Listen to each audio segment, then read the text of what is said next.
Hey everyone, hope you're doing great. Welcome back to my channel. In today's video, we'll dive into what if Deku had Azula from Avatar's powers. Smash that subscribe button, and be sure to peek at the description below. Let's begin. The heat in Muzutsu was usually humid, a sticky, clinging warmth that smelled of asphalt and city exhaust. But inside the body of 4-year-old Izuku Midoriya, the heat felt different. It was dry. It was sharp. It felt like swallowing a mouthful of needles that hummed with a strange, vibrating energy. For weeks, Izuku had felt this feverish sensation beneath his skin. His mother Inko had checked his temperature a dozen times, worrying about the flu, but the thermometer always read normal. If anything, Izuku felt better than normal. He felt lighter, faster, his senses dialed up to a frequency that made the world seem slow. He stood now in the sandbox of the local park, his red sneakers dusted with grit. Behind him, a boy with a runny nose was sobbing, clutching a bruised knee. In front of him stood Katsuki Bakugo. Katsuki, Kaken, was the king of the playground. He had manifested his quirk, Explosion, only a month ago, and the sweet caramel scent of nitroglycerin constantly wafted off him. He was grinning, small sparks popping in his palms like firecrackers. Two lackeys stood behind him, snickering. "You're in the way, Deku," Katsuki said, his voice rough for a child. "Get lost before I make you." Usually Izuku would tremble. Usually, he would tear up, raise his shaking fists, and stammer out a plea for peace. But today, the humming under his skin was louder. It drowned out the fear. It drowned out the noise of the cicadas in the trees. Izuku looked at Katsuki's hands. He saw the sweat glisten. He saw the twitch of the fingers. He calculated the distance. 3 meters. "He didn't do anything to you, Kaken," Izuku said. His voice didn't shake. It was unnervingly steady. "Stop it." Katsuki blinked, his grin faltering for a split second before rage took over. The idea that the quirkless, useless Deku was looking down on him, looking through him, was unacceptable. "You think you can play hero without a quirk?" Katsuki lunged, his right hand swinging forward, popping with an explosion aimed right at Izuku's shoulder. Time seemed to suspend. Izuku didn't think. He didn't plan. He just reacted. The humming sensation in his stomach surged upward, expanding into his chest, his throat, and finally, his fingertips. It wasn't a warm feeling. It felt cold, cold like liquid nitrogen, cold like the void of space. It was a sensation of absolute, razor-sharp purity. Izuku extended 2 fingers on his right hand and slashed the air horizontally. Hiss. There was no roar of flames. There was no chaotic burst. There was a sound like a whip cracking, followed by the terrifying noise of air being instantly incinerated. A crescent arc of fire erupted from Izuku's fingertips. But it wasn't the orange or red of a campfire. It was blue. A brilliant, electric, blinding azure. The heat was instantaneous and overwhelming. The sand at Izuku's feet crystallized into glass instantly. The blue flames slashed through the space between them. It didn't hit Katsuki. Izuku had instinctively aimed low, but the sheer pressure of the heat wave knocked Katsuki backward. The explosion in Katsuki's hand was suffocated, the oxygen consumed by the superior intensity of the azure fire. Katsuki hit the ground hard, his eyes wide, his hair singed at the tips. The 2 lackeys screamed and scrambled back. Izuku stood there, his arms still extended. A small, concentrated jet of blue flame was still hissing from his index and middle fingers, stable and deadly, like a welding torch. He looked at it, entranced. It was beautiful. It was terrifying. It was perfect. Deku? Katsuki whispered, staring at the blue light reflecting in Izuku's wide, green eyes. Izuku clenched his fist, and the fire vanished instantly. No smoke. No lingering embers. Just a scorched black trench in the sand and the smell of ozone. He looked up at Katsuki, and for the first time in his life, Izuku didn't feel like the victim. He felt a terrifying sense of power. "I have a quirk," Izuku said softly. The doctor's office was sterile, smelling of antiseptic and latex. Dr. Garaki sat in his swivel chair, his goggles reflecting the harsh fluorescent lights. He was looking at a series of charts and X-rays, tapping a pen against his chin. Inko Midoriya sat nervously, clutching her purse. Izuku sat beside her, legs swinging, his face blank. Since the incident at the park 3 days ago, he had been quiet. He was analyzing the memory of the fire, over and over again. Well, Mrs. Midoriya, the doctor began, his voice raspy. It's certainly a fire-based quirk, similar to the father's fire-breathing, but drastically mutated. Mutated? Inko squeaked. Is he okay, physically? Yes. But this isn't normal pyrokinesis, the doctor explained, pointing to a chart. Most fire quirks are orange or red, reaching temperatures of maybe 800 to 1000 degrees Celsius. Your son's fire, we measured the residual heat in the testing room. It creates a blue flame. The doctor leaned forward. Blue fire indicates perfect combustion. We're talking temperatures exceeding 2000 degrees Celsius. It's hotter, cleaner, and significantly more dangerous. It's closer to plasma than standard fire. Inko paled. She looked at her small, freckled son. Is it safe? That depends on him, Dr. Garaki said, looking at Izuku with clinical fascination. This quirk requires immense caloric energy. He will need to eat double, maybe triple what a normal child eats to maintain his body heat. If he overuses it without fuel, he won't just pass out. His body will begin to cannibalize its own muscle tissue for energy. It creates an internal cold fire effect. The doctor turned his chair to face Izuku directly. But the most interesting part, young man, is the trigger. Most elemental quirks are triggered by simple emotion, rage, excitement. But your test shows something different. When you got angry in the test room, the fire sputtered. It was weak. Izuku looked up. Yes, but when you concentrated, the doctor continued, when you focused on the shape of the flame, it turned blue. Your quirk is fueled by precision, by control, by a desire for perfection. The calmer you are, the colder you are, the hotter the fire burns. The cold spark, Inko whispered. Essentially, the doctor nodded. He has the potential to be a very powerful hero. Or, the doctor paused, his grin widening slightly, a walking natural disaster. You will need to be careful, Mrs. Midoriya. A fire that hot doesn't just burn skin. It melts steel. It cracks stone. One mistake, and he could bring a building down. Izuku looked at his hands. Precision. Control. Perfection. The words settled into his psyche like foundation stones. He clenched his hands into fists. He wouldn't make a mistake. He would be perfect. He had to be. The shift in the Midoriya household was subtle but heartbreaking. Inko tried to be supportive. She really did. She bought the high-calorie energy bars the doctor recommended. She cooked massive meals. She praised him when he came home with good grades. But Izuku saw it. He saw the way she flinched when he moved his hands too quickly at the dinner table. He saw the way she unconsciously checked the fire extinguisher gauge in the kitchen every morning. She wasn't looking at him with the same unconditional warmth anymore. She was looking at him like he was a loaded gun that might go off in her face. One evening, 6 months after the diagnosis, Izuku was practicing in the backyard.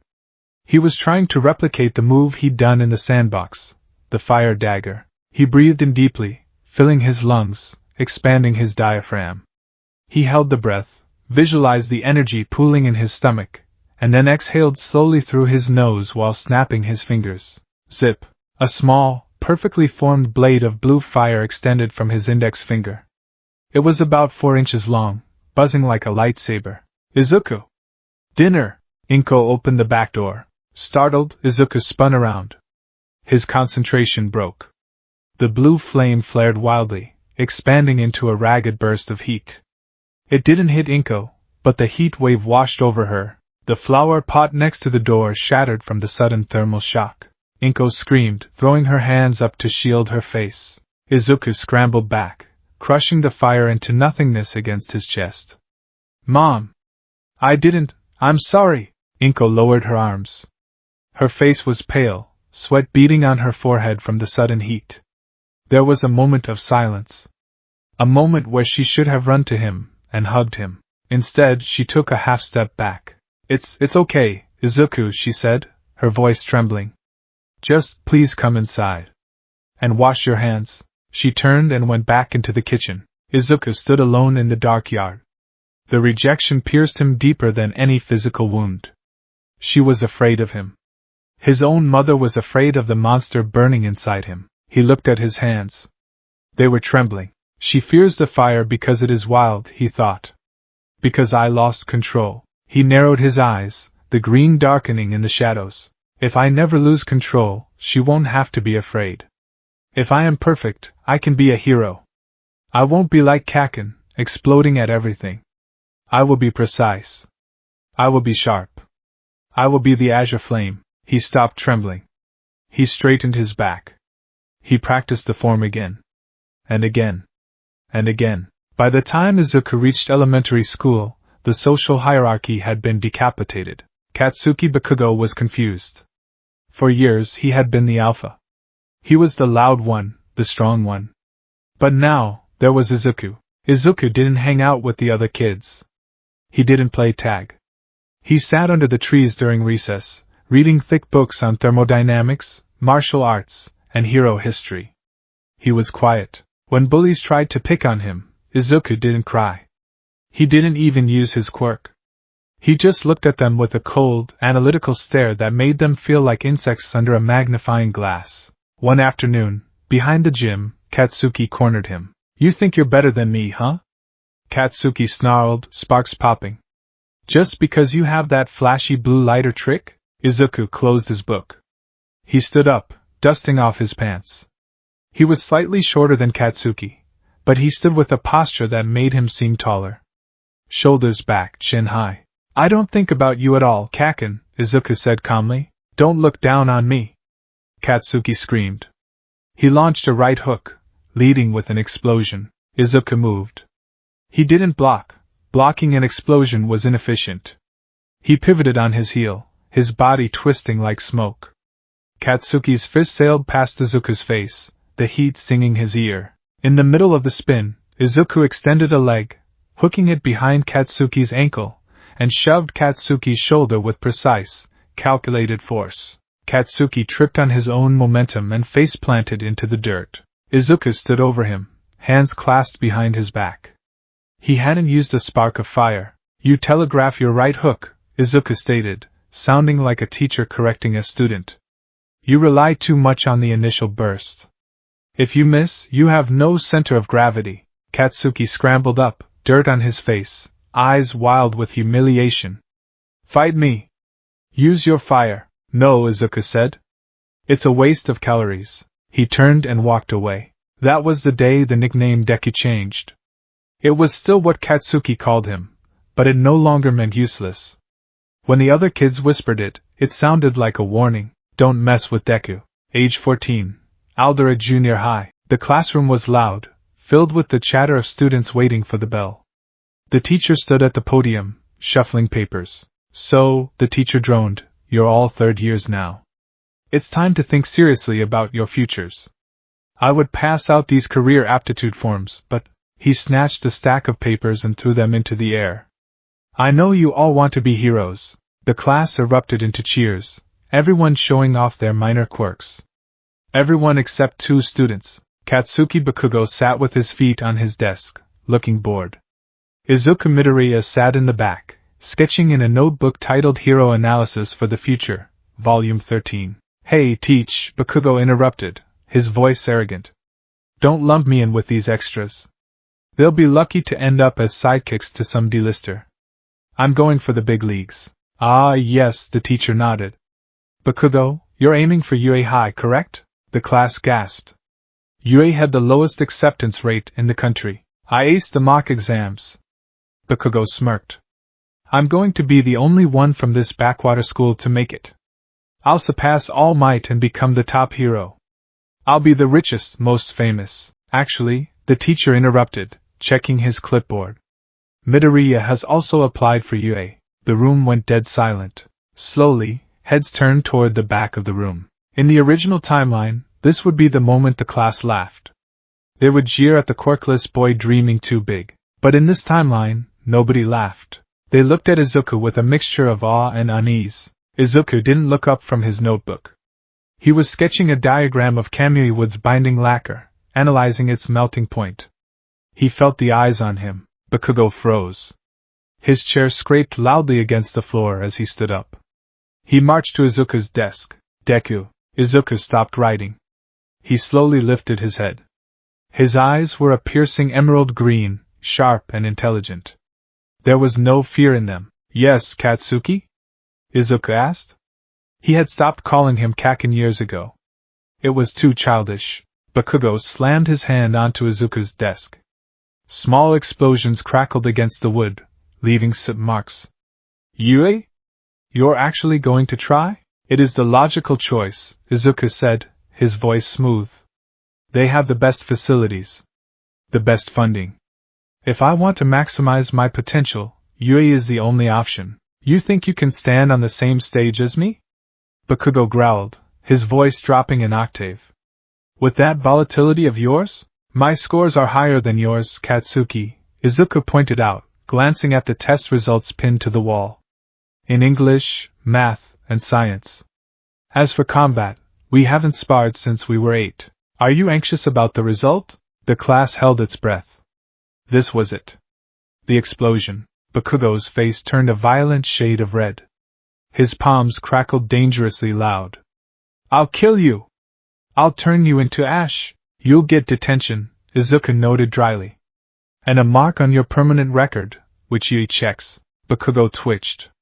He knew Izuku was right. That was the most infuriating thing about this version of Deku. He was always right. Just wait for the practical exam, Bakugo whispered, leaning down so only Izuku could hear. I'm going to show you the difference between a flashy trick and real power. I look forward to it, Izuku replied unbothered. Bakugo scoffed, and stomped back to his seat. The tension in the room dissipated, but the air remained heavy. School ended, and Izuku packed his bag efficiently. He didn't walk home with friends. He didn't have any. Friendships were messy variables. They required time and emotional energy he preferred to spend on training. He took the long route home, the one that passed under the Tatooine shopping district underpass. He needed the walk to clear his head. His mind was constantly racing, calculating, analyzing. Yue entrance exam is in 10 months, he thought. I need to improve my prolonged flight capabilities. My jet propulsion burns too many calories. If I can refine the output, pulse the jets instead of a continuous stream, I can increase airtime by 15%. I need to ask Mom to buy more protein powder. He walked into the shadow of the underpass. He heard the manhole cover slide open behind him. A medium-sized invisibility cloak. A gurgling voice hissed. Izuku spun around, dropping his bag. A massive creature made of sludge rose from the sewers. It had bulging, insane eyes and a mouth full of jagged fluid teeth. You'll do nicely, kid, the villain sneered, lunging forward. Don't struggle. It'll only hurt for a minute, while I take over your body. It was fast. Faster than Izuku anticipated.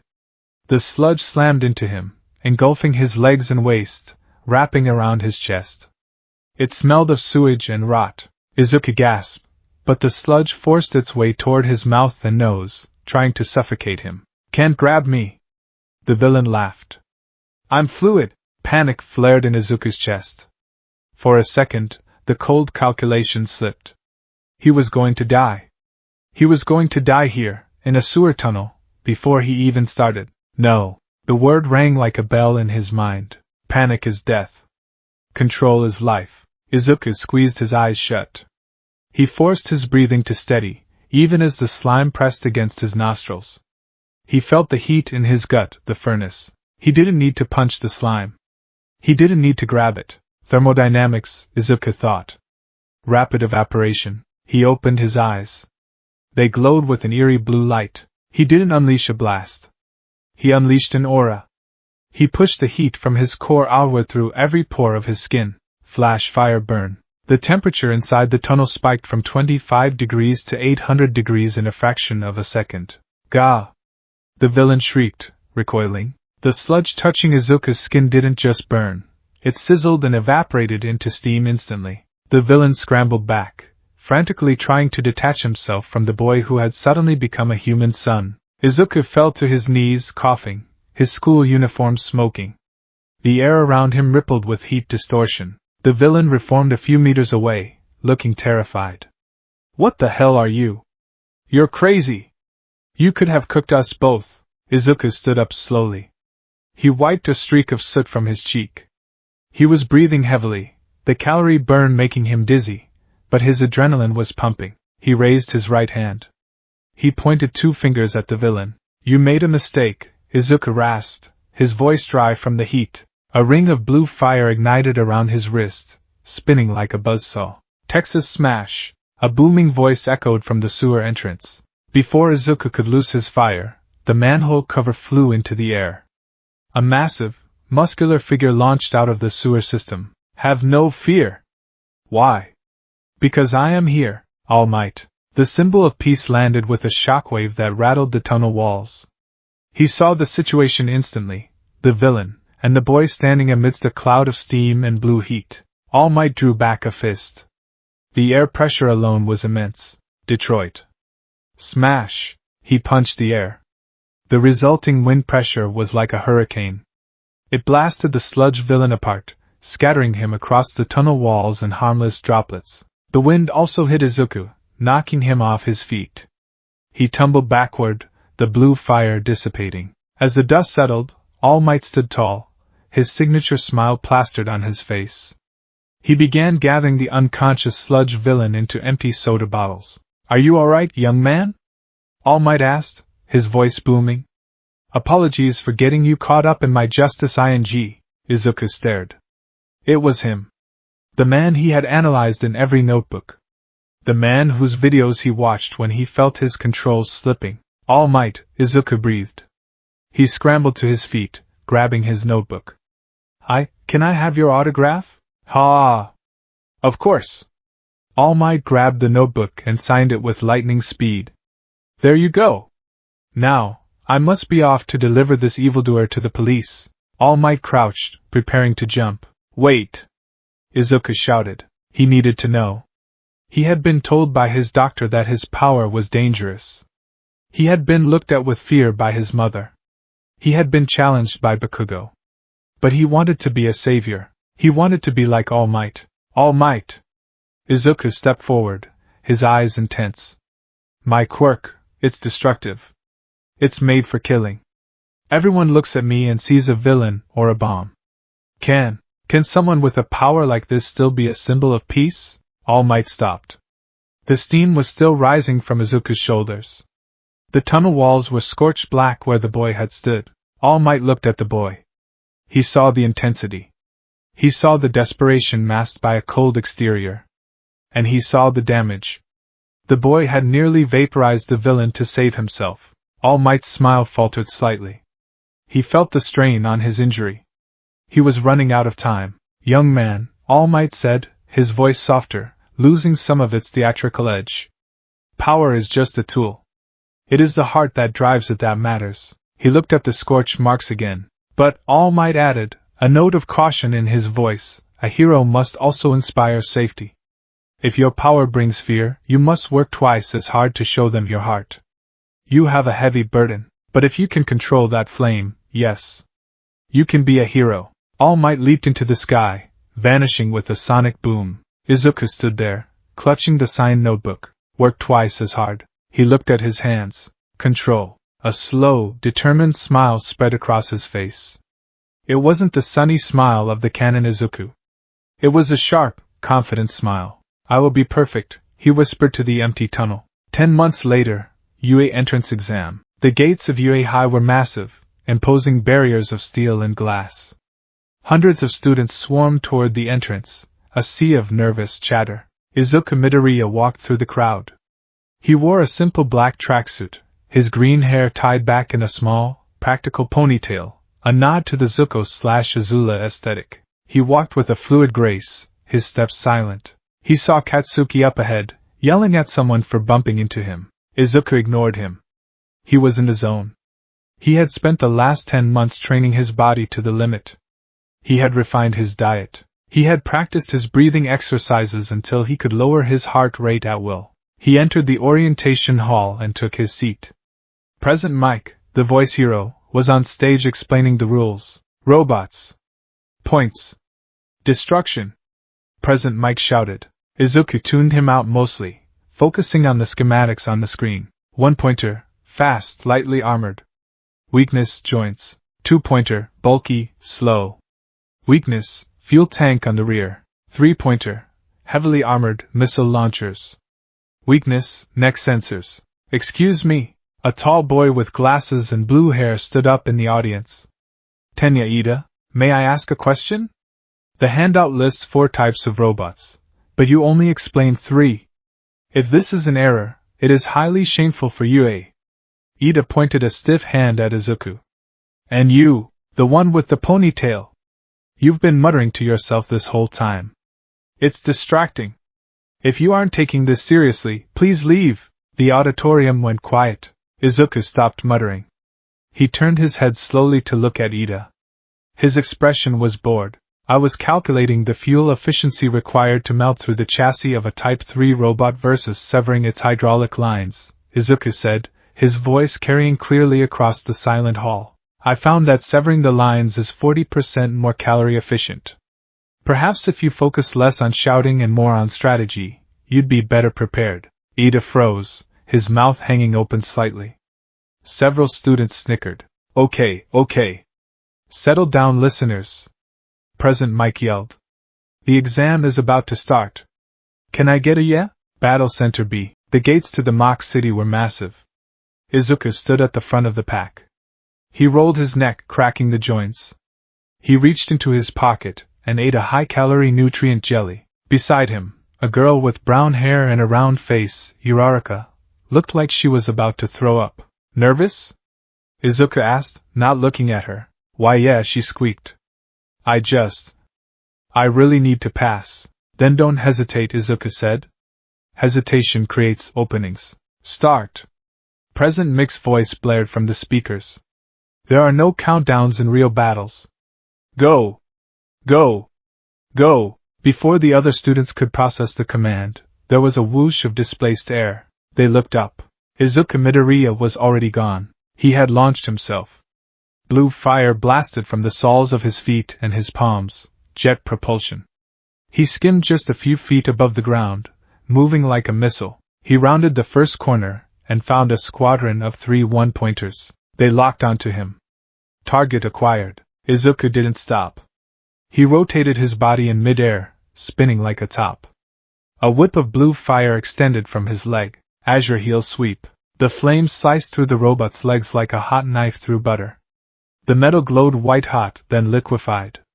The robots collapsed into heaps of slag. Izuku landed, pivoted, and launched himself again. 3 points. Elapsed time, 10 seconds. He moved through the city like a phantom. He didn't engage in prolonged brawls. He struck vital points. A 2-pointer lunged. Izuku slid under its guard, tapped its fuel line with 2 fingers, heat jab, and watched the fuel ignite, blowing the robot apart from the inside. 20 points. He saw other students struggling. He saw the boy with the laser navel blasting wildly. He saw Ida running around kicking things. Inefficient. Izuku vaulted over a car, firing blue blasts from his hands to maintain altitude. He spotted a group of 3-pointers cornering a student with the tail. Izuku dove. Fire daggers. He landed on the shoulders of the center robot. He drove 2 concentrated blades of blue plasma into the robot's neck joint. Sparks showered down. The robot powered down instantly. He backflipped off, kicking the second robot in the face with a blast of concussive heat, knocking it into the third. 45 points. He was racking up points at a terrifying speed. But he was also getting hungry. The fire was eating his reserves. He could feel the cold emptiness in his stomach. I need to wrap this up, he thought. I have enough points to pass. Then, the ground shook. A shadow fell over the city. The 0-pointer. It was colossal, taller than the skyscrapers of the mock city.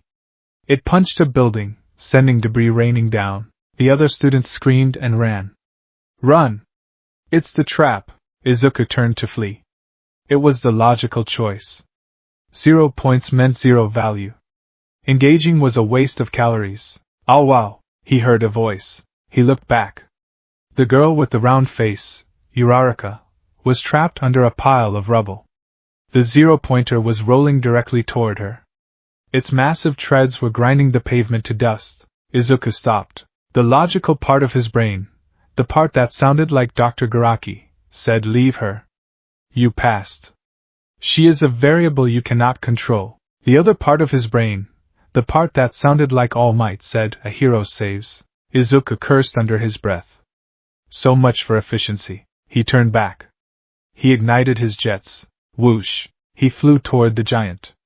He didn't fly at the girl. He flew at the robot. "Hey!"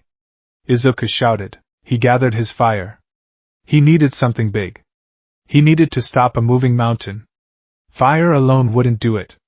The mass was too great. He needed to scramble its brain. Izuku flew straight up, dodging a swinging arm the size of a bus.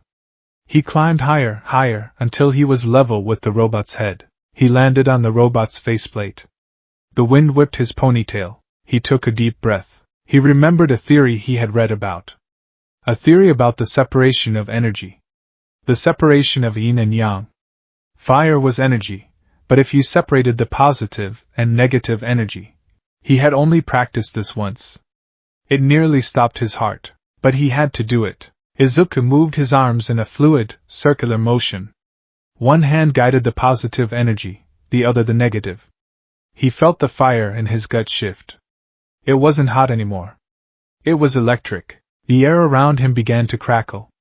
The blue fire vanished, replaced by sparks of white electricity. "Get away from her!" Izuku thrust his fingers forward, aiming directly into the zero-pointer's optical sensor. Lightning generation. A bolt of jagged, blinding white lightning erupted from his fingertips. Krakom! The thunderclap shattered windows in a 3-block radius. The lightning bolt pierced the robot's eye, traveled down its internal wiring, and surged into its central processor. The massive machine seized up. Electricity arced across its metal skin. With a groan of straining metal, the zero-pointer stopped dead in its tracks, smoke pouring from its joints. It began to tilt backward. Izuku, exhausted, fell from the robot's face. His vision was blurry. His muscles twitched uncontrollably from the electrical discharge. He fell through the air, limp. Slap. A hand touched his cheek. He stopped falling. He was floating. Uraraka, freed from the rubble, had slapped him to make him weightless. She looked exhausted, her face covered in dust. "Release!" she gasped, touching her fingertips together. Izuku dropped the last 2 feet, landing on the pavement with a thud. The buzzer sounded. "Time's up!" Izuku lay on his back, staring at the sky. His right arm was numb. He was starving. He felt like he could eat a horse. The other students were emerging from hiding, staring at the smoking, sparking carcass of the zero-pointer. Did he just shoot lightning?" someone whispered. "I thought he had a fire quirk. That guy is a monster." Izuku closed his eyes. He heard their fear. Monster, he thought, but then he felt a hand on his shoulder. He opened his eyes. Uraraka was looking down at him. She was crying, but she was smiling. "You saved me," she said. "That was amazing." Izuku blinked. The cold calculation in his mind paused. His voice was raspy. "I just aimed for the circuitry." "You're a hero," she said. Izuku looked at his hand. It was shaking, burnt slightly at the tips. For the first time in years, the blue flame inside him didn't feel cold. It felt warm. "Yeah," Izuku whispered, passing out from exhaustion. "Maybe I am." The smell of sterilization was the first thing to return. Then came the hunger. It wasn't a normal hunger. It was a cavernous, clawing emptiness that felt as though his stomach was trying to digest his spine. It was the biological tax of the azure flame. Izuku Midoriya opened his eyes. The ceiling was unfamiliar, white tiles, fluorescent lights humming at a low frequency. He tried to sit up, but a wave of vertigo slammed him back down. His right arm, the one he had used to channel the lightning, felt heavy, wrapped tightly in compression bandages. "Lay back down, you reckless child." The voice was old, stern, but not unkind. Recovery girl spun around in her chair, a syringe in hand. "You've depleted your caloric reserves to near critical levels," she scolded, hopping off the chair to check the 4 drip connected to his left arm. It wasn't saline, it was a thick, glucose-rich nutrient slurry. Your body temperature dropped to 34 degrees Celsius. Another minute of that lightning stunt, and you would have gone into hypothermic shock. Imagine that, a fire user freezing to death from the inside out. Izuku stared at the 4 bag. He could feel the cold glucose entering his veins, but it wasn't enough. The fire in his gut was dormant, a smoldering ember buried under layers of ash, demanding fuel. The robot, Izuku croaked, his throat dry. Did I destroy it? You fried its central processing unit, Recovery Girl sighed, shaking her head. And nearly blew out the windows of the observation deck. Precision, boy. You have power, yes, but it is a wild, hungry thing. You treated your body like a disposable battery. Izuku looked at his bandaged arm. He flexed his fingers. They trembled, but they moved. Wild, he thought. No. It wasn't wild. It was calculated. It was the only way to stop a mass that size. I had to, Izuku whispered. She would have died. Recovery Girl softened slightly. She handed him a high-density protein bar from a tray. Eat. You passed the physical checks, but your metabolism is frightening. You're like a furnace that's always hungry. Izuku tore into the wrapper. He didn't eat with enjoyment. He ate with efficiency, swallowing large bites to quell the shaking. As he ate, his mind drifted back, not to the exam, but to the years of silence that had built him. The past, 2 years ago. The flashback hit him with the clarity of a photograph. Middle school. The roof of the apartment complex. The sun was setting, casting long, bloody shadows across the concrete. Izuku was 12. He was doing a handstand, his shirt soaked in sweat. His arms were shaking, but he refused to come down. Balance, he told himself. Fire is weightless, but the body is heavy. If I cannot move the body, I cannot aim the fire. He pushed off, flipping backward. In midair, he snapped his leg out. Hiss. A precise arc of blue fire sliced from his heel, cutting a perfect line through a hanging sheet of paper he had set up as a target. He landed in a crouch, breathing hard. He checked the paper. The cut was clean, the edges singed but not burning. Too slow, he muttered. The ignition was delayed by 0.4 seconds. He wasn't training to be All Might. He had realized early on that he couldn't be. All Might was a hammer, a blunt instrument of overwhelming force. Izuku was small. His fire was hot, but his reserves were limited. He couldn't afford to trade blows. He had to be a scalpel. He had spent months studying gymnastics, capoeira, and breakdancing, anything that emphasized momentum and unusual angles of attack. He watched videos of villain attacks, analyzing not the destruction, but the inefficiency. Most villains waste energy screaming, he had noted in Notebook Volume 9. They waste energy on posturing. They telegraph their attacks. Izuku stood up on the roof. He took a deep breath, visualizing the fire not as a monster, but as a fluid system of pipes running through his body. He ran toward the edge of the roof. To an observer, it would look like suicide. 1 step. 2 steps. Jump. He sailed off the edge of the 5-story building. Gravity took hold. The wind rushed past his ears. Panic is death. Izuku extended his palms downward and behind him. He didn't just blast fire, that would be unstable. He pulsed it. CHK. Rhythmic, controlled bursts of blue flame erupted from his palms and the soles of his feet. Jet propulsion. It wasn't true flight, he wasn't a bird, but it was controlled falling. He skated on the air, the blue jets screaming like turbine engines. He banked hard left, feeling the G-force press against his ribs, and swung back up, landing gracefully on the balcony of his own apartment. He checked his heart rate monitor. 110 BPM. Too high, he whispered. Emotion affects the temperature. Excitement makes the fire ragged. I need to be colder. He walked inside, past his mother who was watching TV with the volume turned up high. She didn't look at him. She flinched when the balcony door slid shut. Izuku went to his room, closed the door, and sat at his desk. He opened a book on electrical engineering. Fire is plasma, he read. Plasma is ionized gas. If I can increase the ionization, if I can separate the charge. He looked at his hand.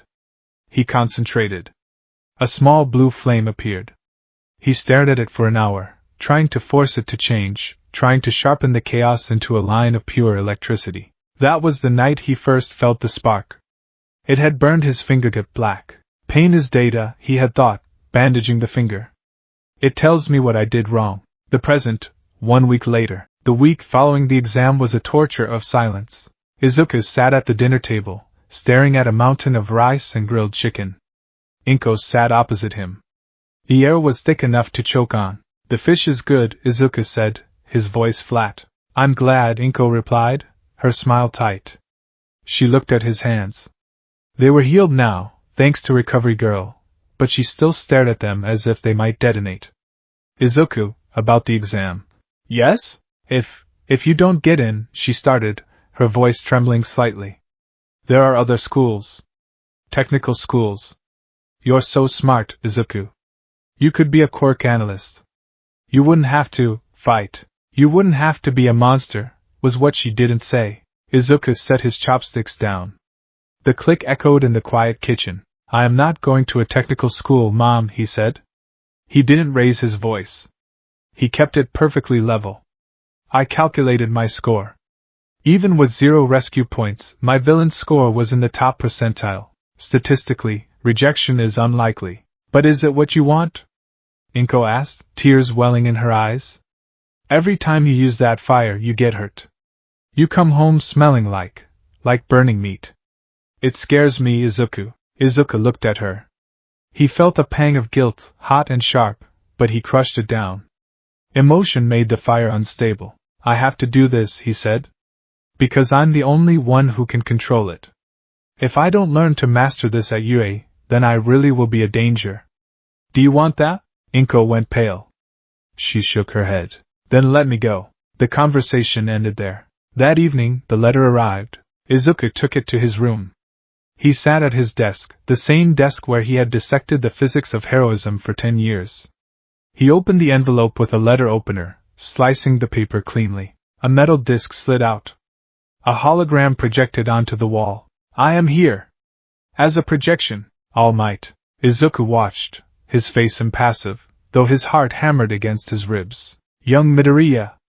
All Might's voice boomed. You passed the written exam with flying colors. A perfect score. But the practical, the practical. The video cut to footage of the exam. It showed Izuku destroying robots. It showed the terrifying precision of his blue flames. You acquired 65 villain points, All Might narrated. A devastating score. The judges were concerned. They debated. They called your power lethal and excessive. Izuku's hands tightened on his knees. Excessive. But All Might leaned into the camera. A hero academy that rejects those who save others is no academy at all. The footage changed. It showed the 0-pointer. It showed Izuku flying toward the danger. It showed the lightning. And it showed Uraraka floating him to safety. You risked your life, and your body, to save a single examinee. That is the essence of a hero. Rescue points, 60. The total flashed on the screen. 125 points. Izuku Midoriya, All Might said, pointing a finger at him. You have broken the records. But be warned. Power without control is a curse. Come to UA High. This is your hero academia. The hologram faded. Izuku sat in the dark. He touched the screen. He had won. He was number 1. He looked in the mirror. His eyes were glowing faintly green in the dark. Calculated, he whispered to his reflection. Perfect. UA High Day 1. The blazer was a little stiff, but Izuku appreciated the structure. He tied his tie with a double Windsor knot, symmetrical, tight. He walked to UA not with the skipping step of a dreamer, but with the steady stride of a soldier. He noted the perimeter defenses, the sensor arrays at the gate. Efficient security, he noted. He found Class 1A. The door was massive. He slid it open. Remove your foot from the desk. Ha! You think you can order me around, Four Eyes? The noise hit him instantly. Tenya Ida was gesturing robotically at Katsuki Bakugo. Bakugo was leaning back, feet on the desk, looking like he owned the place. Izuku stepped in. The noise didn't stop, but the atmosphere shifted. Bakugo's eyes snapped to the door. He froze. His feet dropped from the desk. Deku, Bakugo growled. The class went quiet. They recognized him. The boy with the blue fire. The lightning collar. Midoriya! Ida marched over, chopping the air. I am Tenya Ida from Semi-Private Academy. I must apologize. I misjudged you at the exam. You perceived the true nature of the test while I was blinded by the surface rules. I hate to admit it, but you are the superior student. Izuku looked at Ida's extended hand. He took it briefly. It wasn't intuition, Ida. It was logic. A test without a rescue component wouldn't make sense for a hero school. Logic! Ida gasped, impressed. Hey, Izuku turned. Ochako Uraraka was standing there, beaming. You made it! I mean, of course you made it, you were amazing. That punch, or zap? Whatever it was. I'm Uraraka Ochako. Izuku nodded to her. Midoriya Izuku. Thank you for the assist with the landing. Without your gravity negation, the impact velocity would have shattered my legs. Uraraka blinked. Yeah? No problem. You talk really fancy, huh? If you're here to make friends, pack up and leave. The voice came from the floor. A man in a yellow sleeping bag lay in the doorway like a giant, exhausted caterpillar. He unzipped the bag and stood up, revealing a disheveled man with bloodshot eyes and a capture scarf. Shota Aizawa. I'm your homeroom teacher, Aizawa said dryly. He pulled a gym uniform out of his bag. Put these on and meet me on the grounds. Immediately. The quirk apprehension test. The sun was high and brutal. The Class 1A students stood in a cluster on the dirt field. A quirk apprehension test? Uraraka asked. But what about the entrance ceremony? The guidance counselor meeting? If you want to be a hero, you don't have time for such leisurely events, Aizawa said, his back turned. Yui is unrestrained in its traditions. That means I run this class how I see fit. He turned to face them, his hair falling over his eyes. Softball throw. Standing long jump. 50-meter dash. Endurance running. Grip strength. Upper body training. Seated toe touch. You did these in middle school without quirks. Now you'll do them with quirks. He looked directly at Bakugo. Bakugo. How far could you throw in middle school? 67 meters, Bakugo spat. Try it with your quirk. Anything goes as long as you stay in the circle. Bakugo stepped into the circle. He grinned, stretching his shoulders. He glanced at Izuku. Watch this, Deku. Dive fire! Boom! Bakugo unleashed a massive explosion at the moment of release. The ball shot into the stratosphere, leaving a trail of smoke. 705.2 meters, Aizawa read from his device. The class gasped. Whoa! This is awesome! Kaminari cheered. We can use our powers as much as we want? This looks like fun! Ashido squealed. Aizawa's expression darkened. The air temperature seemed to drop. Fun? He whispered. You have 3 years to become a hero. You think it's going to be all fun and games? He grinned, a terrifying, predatory expression. Right. Let's make it interesting. The student who ranks last in total points will be judged to have no potential, and will be instantly expelled. Expelled? The class erupted in protest. That's not fair. It's the first day. Izuku stood silently near the back. He analyzed Aizawa's face. Micro-expressions indicate sincerity, Izuku noted. But logically, expelling a student on day 1 is a waste of administrative resources and potential. It's a logical ruse to induce maximum effort. Stress testing, however. Izuku narrowed his eyes. Aizawa. Eraserhead. An underground hero known for efficiency and rationality. If he deems someone a liability, he will cut them. He isn't lying about the expulsion. He might be lying about the criteria. Natural disasters don't care about fairness, Aizawa stated. Heroes are the ones who correct that unfairness. If you wanted to hang out at McDonald's, you came to the wrong place. He pointed to the starting line. Test 1, 50-meter dash. Test 1, 50-meter dash. Ida and Ajri were up first. Ida used his engines. 3.04 seconds. Izuku stepped up to the line against Bakugo. The rivalry was palpable. The air between them shimmered. Don't blink, Deku, Bakugo sneered. I'll leave you in the dust. Readied. Start. Boom. Bakugo launched himself backward with explosions, propelling himself forward. It was fast, violent. Izuku didn't explode. He leaned forward, his body practically parallel to the ground. Focus. Don't burn the track. Directed output. Blue fire erupted from his heels and elbows. Jet propulsion. Linear burst. He didn't fly, he skated. He hovered 2 inches off the ground, the blue jets acting like boosters on a rocket sled. He cut through the air with 0 friction. He crossed the line. 4.13 seconds, the robot announced for Bakugo. 3.98 seconds, the robot announced for Izuku. Bakugo skidded to a halt, tumbling slightly. He looked up at the board. He had lost. Izuku stood up, dusting off his gym uniform. He looked at his hands. Acceptable. I wasted 5% of the thrust on stabilization. Bakugo marched over, grabbing Izuku's collar.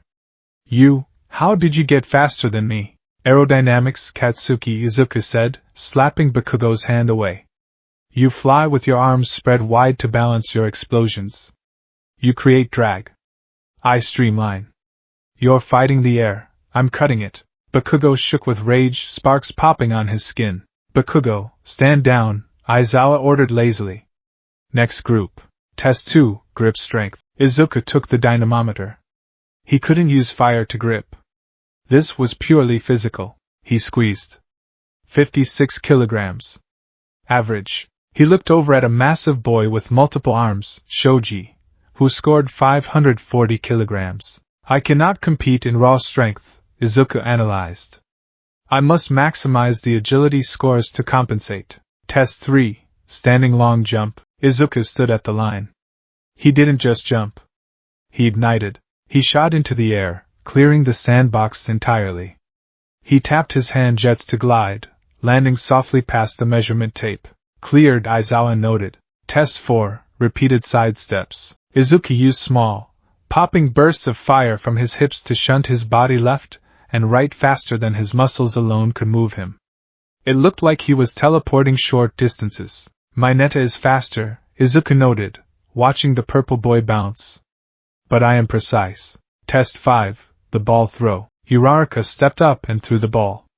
It floated. And floated. And floated. Infinity, Aizawa showed the screen. That's cheating. Kaminari laughed. It's resourcefulness, Izuku muttered. Midoriya, Aizawa called. You're up. Izuku walked to the circle. He picked up the ball. It felt light. He could feel Aizawa's eyes on him. The teacher had been watching him closely all day. Watching the blue fire. Watching the cold lack of hesitation. Izuku stepped into the circle. If I use a full blast, Izuku calculated, I risk destroying the ball before it leaves my hand. Or I risk dislocating my shoulder. He wound up. He channeled the heat into his palm, compressing it. He visualized the fire as a solid spring. Go, he threw. He ignited the explosion at the exact microsecond the ball left his fingertips. But the fire didn't come. The heat vanished. The cold spark in his gut sputtered and died. Izuku threw the ball with his normal, quirkless strength. It landed with a pathetic thud. 46 meters. Izuku froze. He stared at his hand. He tried to ignite a flame. Nothing. He turned around. Aizawa stood there, his hair floating upward, his scarf defying gravity. His eyes glowed red. I erased your quirk, Aizawa said, his voice dropping to a dangerous growl. Why? Izuku asked, his voice steady, though panic pricked at his mind. Aizawa stepped closer. He looked like a nightmare. Because that entrance exam was irrational. You have a powerful quirk, Midoriya. A destructive one. But from what I saw, you are a liability. I scored the highest, Izuku countered. You destroyed a robot and nearly crippled yourself, Aizawa snapped. And just now, you were about to use a high-temperature blast. Do you have any idea what happens if you lose control of a 2,000-degree flame in a populated area? You don't just hurt people. You incinerate them. Aizawa leaned down, face to face with Izuku. You remind me of a certain type of villain. Obsessed with power. Detached. Cold. You look at your classmates, and you calculate how to beat them, not how to work with them. Heroes don't just win, Midoriya. They protect. He blinked. His hair fell down. The pressure vanished. I returned your quirk. You have 2 attempts left. Hurry up and get it over with. Izuku stood there. The words stung. Villain. Detached. He looked at the ball. He closed his eyes. He breathed in. He thinks I'm reckless. He thinks I'm a bomb waiting to go off. I will show him. Izuku picked up the ball. He didn't wind up for a massive throw. He assumed a pitcher's stance. He didn't pull the fire in his palm this time. He pulled it in his fingertips. Not an explosion, Izuku thought. A ray gun. He threw. As his arm whipped forward, he fired a pinpoint jet of blue plasma from his index and middle fingers, not behind the ball, but swirling around it, creating a vortex of heated air to reduce drag. Then, at the very end, a single, sharp percussion blast to launch it. Crack. The sound was like a whip breaking the sound barrier. The ball screamed into the sky, a streak of blue light trailing it. It soared. It kept soaring. Izuku turned around before it landed. He looked Aizawa in the eye. I didn't burn my arm, Izuku said calmly. And I didn't incinerate the area. Calculated. Beep. Aizawa looked at the device. A small smirk tugged at the corner of his mouth. 709.6 meters. He beat Bakugo by 4 meters. Efficiency is key, Izuku stated, walking back to the group. The class stared at him. He was terrifying. He was arrogant. But he was undeniably good. DKU. The roar tore through the silence. Bakugo had snapped. The number on the screen, 709, was an insult. Deku had beaten him in the sprint. Deku had beaten him in the throw. Deku was looking down on him. You bastard! Tell me how you did that. Bakugo lunged. He didn't care about the rules. He ignited explosions in his palms, aiming straight for Izuku's face. Izuku saw it coming. Right hook. Wide swing. Emotional volatility high. Izuku didn't retreat. He stepped into the guard. As Bakugo's explosive palm came down, Izuku raised his left hand. He didn't block. He ignited a small, dense layer of blue flame over his forearm, a heat shield. He caught Bakugo's wrist. The heat of the explosion washed over Izuku's arm, but his own blue fire was hotter. It acted as a buffer, pushing the orange fire away. Redirection. Izuku pivoted his hips. He yanked Bakugo's wrist down while driving his shoulder into Bakugo's chest. You're sloppy, Katsuki, Izuku whispered in his ear. He used Bakugo's own momentum to flip him. Bakugo's feet left the ground. He spun in the air and slammed onto the dirt hard. Izuku stood over him, one hand extended, fingers glowing blue. Don't move, Izuku commanded. Suddenly, a white cloth wrapped around Izuku, binding his arms to his sides. Another wrapped around the struggling Bakugo. That's enough! Aizawa shouted, his hair floating again. I have dry eye, damn it! Stop making me use my quirk! He released them. Bakugo lay on the ground, winded, staring up at Izuku with a mix of hatred and confusion. Izuku had handled him like he was nothing. We're done, Aizawa said, turning away. Go inside.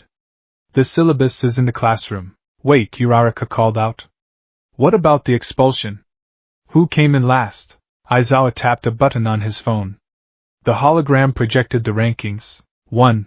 Momo Yaoyorozu. 2. Shoto Todoroki. 3. Izuku Midoriya. 20. Minoru Mineta. Mineta shrieked, clutching his head.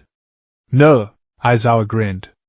By the way, the expulsion was a lie. It was a logical ruse to draw out your upper limits. Way out? The class screamed. That was obvious, Yaoyorozu noted, though she looked relieved. Izuku stared at the board. 3rd place. Behind the girl who could create anything and the boy with the dual-colored hair, he looked at Todoroki. The boy was staring at him. His left side was covered in ice, but his left eye, it was burning with a quiet intensity. Todoroki walked past Izuku. As he passed, he muttered a single sentence. You have his fire. Izuku froze. He knew who he was. Endeavor. Izuku unclenched his fists. The blue fire faded from his fingertips, but the cold feeling in his chest remained. He had survived day 1. He had proven his precision. But he had also painted a target on his back. Aizawa didn't trust him. Bakugo wanted to kill him. And Todoroki. Todoroki seemed to hate him for reasons he didn't yet understand. Izuku walked back toward the changing rooms alone. This isn't just a school, he realized. It's a battlefield. And on a battlefield, only the perfect survive. He reached into his pocket and pulled out a nutrient jelly. He downed it in one gulp. He was still hungry. The morning of the UA entrance exam did not begin with sunlight or birdsong for Izuku Midoriya. It began with the chemical taste of a high-density glucose gel pack. Izuku sat at his kitchen table, the apartment quiet around him. It was 5:30 a.m. Before him lay a meticulously organized row of nutritional supplements, protein bars, electrolyte pouches, and carbohydrate-loading gels. To the average person, it looked like the rations of a soldier preparing for a week-long siege. To Izuku, it was merely breakfast. Do you have everything? Inko Midoriya stood in the doorway, wringing her hands. Her eyes darted from Izuku's face to the thermal gauntlets he was strapping onto his forearms, support gear he had ordered online to help regulate the heat output of his wrists. Yes, mother, Izuku said, his voice calm, bordering on monotone. He swallowed the last of the gel and wiped his mouth. Pencils, ID, registration forms, and enough calories to sustain high-output combustion for approximately 45 minutes. Just be careful, Inko whispered. Please, Izuku. Don't push it too far. Remember what the doctor said about the internal burn. Izuku stood up. He wore the standard black middle school uniform, but he moved with a stiffness that spoke of suppressed energy. He adjusted his collar. I don't intend to push it, Ma, Izuku said, offering her a rare, faint smile that didn't quite reach his intense eyes. I intend to be perfect. He walked out the door, the air around him shimmering slightly as his body temperature began to rise in anticipation. The gates of UA High School were less a boundary and more a declaration of superiority. The massive H-shaped structure gleamed in the morning sun, glass and steel reflecting the blue sky. Izuku walked through the crowd of examinees like a shark swimming through a school of minnows. He didn't look at the other students. He didn't marvel at the architecture. He analyzed. Security sensors every 10 meters. Blast-proof glass on the lower levels. The layout suggests a fortress masquerading as a school. He was so deep in his analysis of the perimeter defenses that he almost didn't notice the explosive presence ahead of him. Out of my way, Deku. Katsuki Bakugo stood near the entrance, his posture slouching, hands in his pockets. He radiated aggression. Other students gave him a wide berth, sensing the volatility. Izuku stopped. He didn't flinch. He didn't stutter. He simply shifted his weight, his eyes locking onto Bakugo's. The path is 6 meters wide, Katsuki, Izuku stated, his voice cool and dry. If you are unable to navigate around me, perhaps your spatial awareness is lacking. A fatal flaw for a prospective hero. Bakugo's shoulders twitched. A small pop of an explosion crackled in his pocket.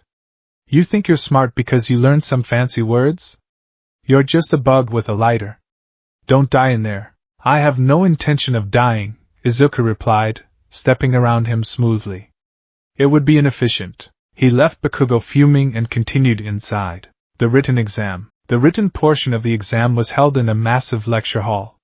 Silence reigned, broken only by the scratching of graphite on paper. For Izuku, this was the easy part. Heroing wasn't just about punching. It was about processing information under pressure. Izuku had spent the last 10 years dissecting hero fights, analyzing quirk interactions, and studying physics to better understand his own fire. Question 45. Calculate the structural integrity loss of a reinforced concrete pillar subjected to a vibration frequency of 50 Hz. Izuku's pencil moved in a blur. Concrete has high compression strength but low tensile strength. At 50 Hz, resonance would cause microfractures within 12 seconds. Answer: catastrophic failure. He flipped the page. Question 46. A villain with a water-based quirk has taken hostages in a chemical plant. Discuss the tactical disadvantages of using fire-based quirks. Izuku scoffed softly. Too easy. Steam expansion risks overpressurizing the tanks. Chemical reactions. The solution isn't fire, it's heat control. Evaporate the water without igniting the chemicals. He finished the exam with 20 minutes to spare. He placed his pencil down, aligning it perfectly parallel to the edge of the desk. He closed his eyes and began his breathing exercises. Inhale. Heat the core. Exhale. Cool the skin. The orientation. Everybody say hey. President Mick's voice boomed through the auditorium, amplified by his quirk. The silence that followed was deafening. Izuku sat in the darkness of the auditorium, his eyes fixed on the illuminated screen on stage. He ignored the theatrics. He wanted the data. Tough crowd. Mike shrugged. All right, dig this. The practical exam. You'll be conducting 10-minute mock city battles. You can bring whatever you want, but you gotta disable these faux villains. The screen displayed silhouettes of 3 robots. 1-pointer. 2-pointer. 3-pointer.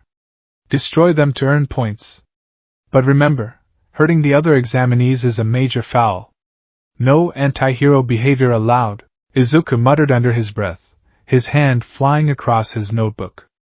Robotic opponents. Immune to pain. Psychological tactics are useless. Thermal stress is the most viable option. The 1-pointers look lightly armored. A standard fire sweep will suffice. The 3-pointers, heavy plating. I'll need to target the joints or fuel cells. Excuse me. A hand shot up in the middle of the auditorium. A spotlight swung over, revealing a tall boy with glasses and blue hair. Tenya Ida. Sir. Ida shouted, his voice projecting clearly. The handout clearly lists 4 types of villains. If this is an error, it is highly shameful for a prestigious school like UA. We are here to be molded into exemplary heroes.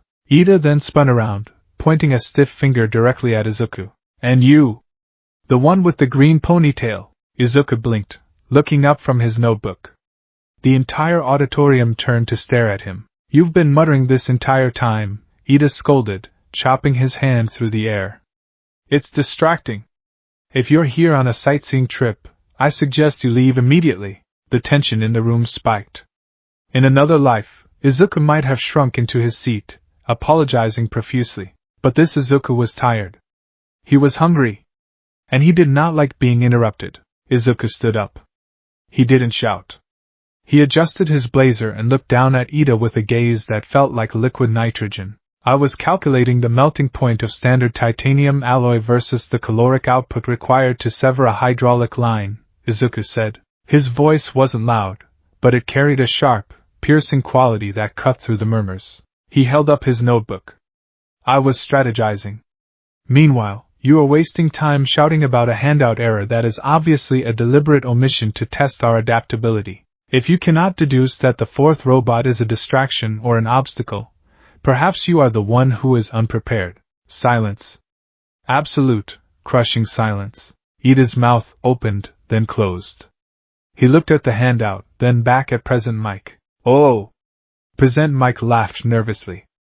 That's right. Examinee 2234 brings the heat. The 4th robot is the 0-pointer.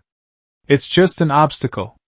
There's no point in fighting it, so run away. Ida bowed deeply to Mike. Thank you, sir. And... He glanced at Izuku, looking conflicted. I apologize for my presumption. Izuku sat down without another word. The students around him shifted in their seats, inching away. Arrogant, they thought. Scary. Izuku didn't care. He wasn't here to be liked. He was here to win. The practical exam, Battle Center B. The bus ride to the battle center was silent. Izuku stood near the doors, consuming another energy jelly. His body felt hot, a low-level fever that sharpened his senses. He looked at the massive gates of Battle Center B. A mock city, complete with skyscrapers and streets. He spotted the girl from the entrance, the one with the round face and brown hair. She was taking deep breaths, looking like she might be sick. Nervousness causes hesitation, Izuku noted. Hesitation causes injury. He considered offering advice, but dismissed it. He needed to focus on his own internal temperature. Okay, start. President Mick's voice rang out from the observation tower. The other students froze, looking confused. Start? There's no countdown? There are no countdowns in real battles. Izuku moved. He didn't run. He bent his knees and thrust his palms backward. Whoosh! 2 concentrated jets of azure fire erupted from his hands. The force propelled him forward like a human missile. He didn't just run through the gate. He flew over the heads of the stunned examinees. What the? Someone shouted. Izuku hit the pavement of the mock city running, the blue fire at his heels acting as boosters, increasing his stride length and speed. He was a blur of black and green, trailing blue smoke. He turned the first corner. A one-pointer, a unicycle-style robot with robotic arms, rolled out, its sensors flashing red. Target acqui. Izuku didn't break stride. He leaped, spinning in the air, azure crescent. He lashed out with a roundhouse kick. A blade of compressed blue fire extended from his foot, slicing through the robot's neck joint. The metal didn't just cut, it melted instantly, sealing the edges. The robot's head clattered to the ground. 1 point, Izuku whispered. He pushed off the wall of a building, using a burst of fire to gain altitude. From the air, he spotted a squad of 2 pointers and 3 pointers clustering 2 blocks away. Efficient clustering. Ideal for area of effect. He dropped from the sky. As he fell, he spun, generating momentum. Hey! That's my target! A student with a laser navel yelled from the ground. Izuku landed in the center of the robot squad. He crouched low, one leg extended, hands on the ground. Breakdance defense, flare circle. He spun on his hands, his legs sweeping out in a wide circle. Blue fire poured from his feet, creating an expanding ring of intense, roaring heat. The blue flames washed over the robots. It wasn't just fire, it was concussive force. The sheer temperature expanded the air so rapidly it created a shockwave. The robots were blasted back, their external plating glowing cherry red, their internal circuitry frying instantly. Izuku stood up in the center of the scorched circle. 5 robots lay smoking around him. 16 points, he calculated. He glanced at the laser boy Aoyama. You were too slow. Target acquisition took you 3 seconds. In that time, you would be dead. He launched himself into the air again, leaving Aoyama staring slack-jawed. In the observation room, a wall of monitors displayed the chaos of the various battle centers. The teachers of Yui watched with critical eyes. This year's batch is spirited, Midnight commented, licking her lips. There's a lot of raw power. Indeed, Ectoplasm nodded. But raw power isn't enough. We need situational awareness. Snipe pointed a gloved finger at a screen showing Battle Center B. What about this kid? Midoriya. On the screen, Izuku was moving with terrifying grace. He wasn't brawling, he was dissecting. He vaulted over a 3-pointer, latched onto its back, and drove 2 fingers into its main power conduit, unleashing a precise jet of blue plasma. The robot dropped instantly. His combat efficiency is off the charts, Vlad King grunted. He doesn't waste a single movement. And that fire, it's blue. That means it's over 2000 degrees Celsius. He fights like a villain, a tired voice muttered. Aizawa stood in the back, arms crossed. Look at his face. No joy. No fear. Just calculation. He's treating the exam like a slaughter. Is that a bad thing? Midnight asked. It is if he doesn't know when to stop, Aizawa replied darkly. Power that volatile needs a leash. In the center of the room, a small mouse-bear-dog creature sat with a paw hovering over a large red button. Principal Nisa smiled. He certainly has the aptitude for combat, Nisa squeaked. But a hero must be more than a soldier. Let's see how he handles overwhelming despair. Nisa pressed the button. The 0-pointer. Izuku landed on a rooftop panting. 48 points. He wiped sweat from his brow. His skin felt hot to the touch. He could feel the hunger gnawing at his stomach lining. The blue fire was consuming his calorie reserves at a frightening rate. I need to stop, he thought. I have enough points to pass comfortably. Any more exertion risks hitting the metabolic limit. He reached into his pocket and downed his last energy gel. Then, the world shook. Boom! Dust clouds erupted from the north end of the city. Buildings crumbled like cardboard. A shadow fell over the street. Izuku looked up. And up. The 0-pointer was colossal. It was a moving fortress, grinding the pavement to dust beneath massive treads. Its mere movement generated wind pressure that knocked smaller students off their feet. Run! It's huge! It's the trap! Get out of here! The other examinees were fleeing in a panic, streaming past Izuku like water around a stone. Izuku stood on the rooftop, staring at the machine. Logic dictates retreat, his mind raced. It is worth 0 points. It is designed to be an insurmountable obstacle. Engaging it is a waste of resources. The probability of defeating it with my current caloric reserves is less than 12%. He turned to leave. He prepared to ignite his jets and fly away. Ow! The sound was faint, buried under the roar of the robot's engines, but Izuku's sharpened senses picked it up. He looked down. In the street below, the brunette girl, Uraraka, was trapped. A piece of rubble had pinned her leg. She was struggling to free herself, but the 0-pointer was looming over her, its massive metal hand reaching down to crush the street. The other students were gone.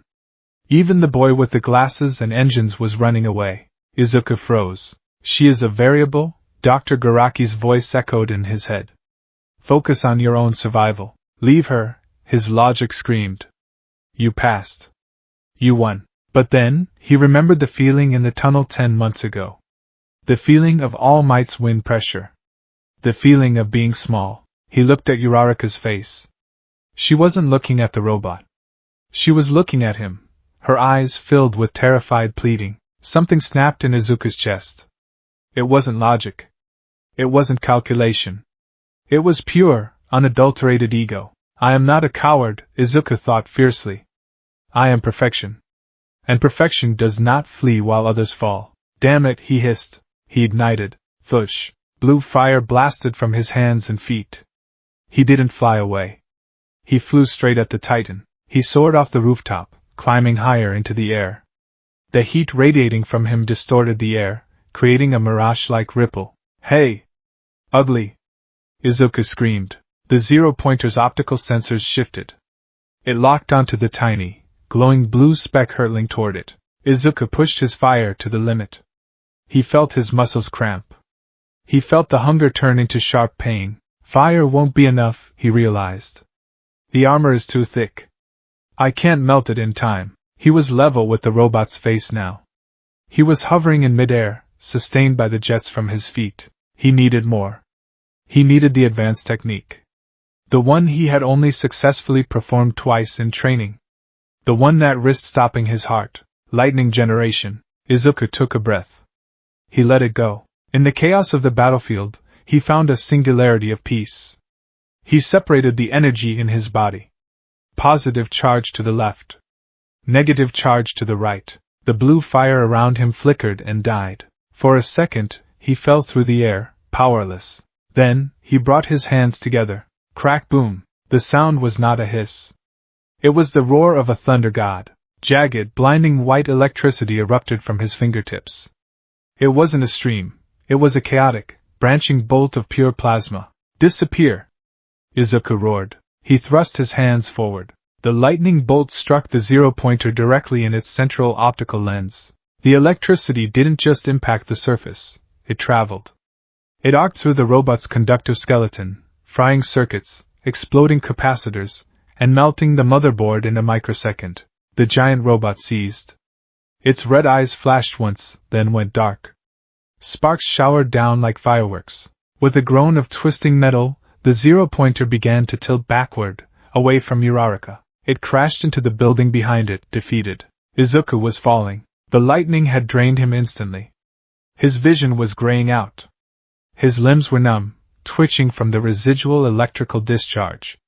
He plummeted from the sky, a broken Icarus. I calculated the trajectory wrong. The ground was rushing up. He couldn't ignite his jets. He had no fuel left. Slap! A hand struck his cheek. Suddenly, the rushing wind stopped. His stomach lurched. He was floating. Uraraka, freed from the rubble, was hovering next to him on a piece of debris she had levitated. Her face was dirty, streaked with tears, but her eyes were fierce. Release! She gasped, touching her fingertips together. Gravity returned. Izuku dropped the last 3 feet, landing in Uraraka's arms. They both collapsed onto the pavement. Time's up! President Mike shouted. The siren wailed. Izuku lay on the asphalt, staring up at the smoke rising from the defeated giant. His arms were shaking uncontrollably. He felt cold, so incredibly cold. Recovery Girl was already moving through the crowd, handing out gummies. My goodness, she tooted, reaching Izuku. She touched his forehead. Hypothermia and extreme caloric depletion. You foolish boy.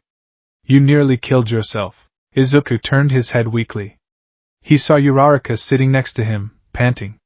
She looked at him with awe. You, she whispered. You took out the huge one. With lightning. Izuku tried to smirk, to offer some witty, arrogant retort about efficiency. But he was too tired. It was, in the way, he mumbled. Then, the darkness took him. 1 week later, the letter arrived in a plain white envelope. Izuku sat at his desk in the dark. He had eaten 3 full meals in the last hour, but the anxiety made him feel hollow. He had failed. Logic dictated it. He had 0 rescue points, or so he thought. He had sacrificed his exam score to destroy a 0-point obstacle. It was irrational. It was emotional. It was imperfect. He tore the envelope open. A metal disc fell out. A hologram sprang to life. I am here. As a projection, All Might's face filled the room. Young Midoriya. All Might boomed. You passed the written exam with flying colors. A perfect score. Truly, a sharp mind. Izuku watched, impassive. Get to the point. However, in the practical, you scored 60 villain points. A respectable number. But there were concerns. The hologram shifted. It showed footage of the teachers debating. His power is too lethal, a voice that sounded like midnight said. He hesitates to save others, another voice added. Izuku gripped his knees. I knew it. But then, All Might shouted. We saw this. The video played the clip of the 0-pointer. It showed Izuku flying into the jaws of death. It showed the lightning. You risked your standing to save a fellow examinee. You acted when others fled. A hero course that rejects those who save lives is no hero course at all. Rescue points. All Might yelled. For your act of self-sacrifice. 60 points. Izuku's eyes widened. Total score, 120. The highest in the exam. The hologram showed the leaderboard. Izuku's name was at the top. 1. Izuku Midoriya 120 points. 2. Katsuki Bakugo 77 points. Come, young Midoriya. All Might extended a hand toward the camera. This is your Hero Academia. The hologram faded. Izuku sat in silence. He looked at his hands. The faint scar from the lightning burn on his finger was still pink. He had won. He had beaten Bakugo. He had gotten in, but he remembered the teachers' voices. Too lethal. He stood up and walked to the mirror. He ignited a small, blue flame in his palm. It danced perfectly, without a flicker. I will show them, Izuku whispered to his reflection. I won't be a liability. I will be the Azure Hero. And I will be undeniable. Down the hall, Inko Midoriya wept with relief, unaware that her son had just taken the first step onto a path that would burn brighter, and hotter, than anything the world had ever seen. The locker room of Uehai smelled of fresh paint and industrial cleaner, a scent that did little to mask the underlying tension of 15 teenage boys changing into their gym uniforms. Izuku Midoriya stood by his locker, methodically folding his blazer. He placed it on the shelf, aligning the edges with the metal grate. Every movement was precise. He treated his clothes the way he treated his quirk, with absolute, rigid control. Around him, the other boys were chatting, the nervous energy of the first day manifesting as loud boasts and awkward introductions. Man, I'm so nervous. A boy with red, spiky hair, Eijiro Kurishima, said, grinning as he pulled on his blue track pants. I hope the teacher is cool. Your teachers are all pros, right? I heard some of them are terrifying. A blond boy with a black lightning bolt in his hair, Denki Kaminari, replied. Like drill sergeants on steroids. Izuku ignored them. He stripped off his shirt, revealing a torso that was lean but densely muscled. Scars, faint and white, traced lines across his arms and shoulders, reminders of early childhood accidents before he mastered the temperature of his own skin. He pulled the blue UA gym shirt over his head. It was synthetic, breathable. Good. Cotton had a tendency to singe when his body temperature spiked. He closed his locker. The metal clang cut through the chatter. Hey, you're the guy from the entrance exam, right? Kirishima asked, turning toward him. The one who exploded the giant robot? Izuku turned. His eyes were a piercing, toxic green. He didn't smile. I didn't explode it. I short-circuited its central processor using high-voltage induction. Kirishima blinked, his friendly grin faltering slightly at the cold delivery. Right. Still, super manly. I'm Kirishima. Midoriya, Izuku replied curtly. He picked up a pouch of high-calorie glucose gel from his bag, tore the top off with his teeth, and downed it in one swallow. We should move. Being late on the first day is a statistical error we cannot afford. He walked out, leaving a confused Kirishima behind. Intense guy, Kaminari whispered. In the corner, Katsuki Bakugo slammed his locker shut. The metal dented under his grip. He didn't say a word, but the smoke rising from his palms spoke volumes. The pea grounds. The sun beat down on the dirt field, baking the earth. It was a hot day, arguably uncomfortable for most, but for Izuku, it was perfect.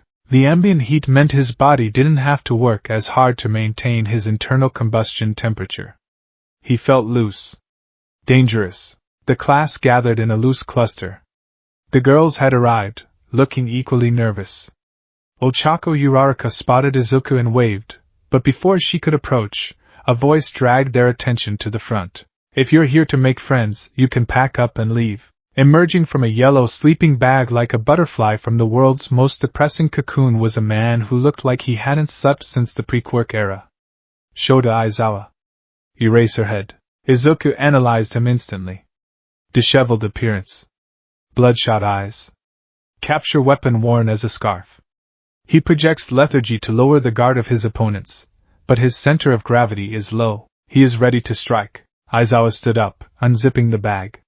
He pulled a remote from his pocket. I'm your homeroom teacher, Aizawa. Put these on and head to the grounds. 10 minutes later, they were lined up. A quirk assessment test?